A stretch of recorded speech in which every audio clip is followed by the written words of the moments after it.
എല്ലാവർക്കും നമസ്കാരം. അല്ലയോ കൃഷ്ണ, അവിടുന്ന് എന്നെ സൈന്യത്തിൻ്റെ മധ്യത്തിലായി കൊണ്ടുപോയി നിർത്തിയാലും ദുർബുദ്ധിയായ ദുര്യോധനന് യുദ്ധത്തിൽ പ്രിയത്തെ ചെയ്യുവാൻ ആഗ്രഹിച്ച് ഇവിടെ വന്നു ചേർന്നിരിക്കുന്ന ആ യുദ്ധകുതികളെ ഞാനൊന്ന് കണ്ടോട്ടെ.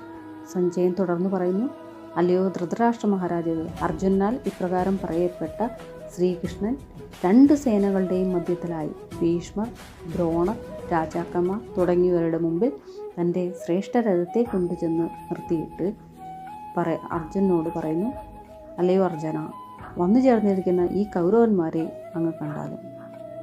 മലയാള പരിഭാഷ. ധാർത്തരാഷ്ട്രൻ തൻ്റെ പുത്രൻ്റെ ദുർബുദ്ധിയായിടും യുദ്ധത്തിലിച്ഛയുണ്ടായിട്ടു വന്നിട്ടു യുദ്ധം ജയിക്കുവാനായിട്ടു നിൽക്കുന്ന യോദ്ധരെ കാൺക നീ മാധവ.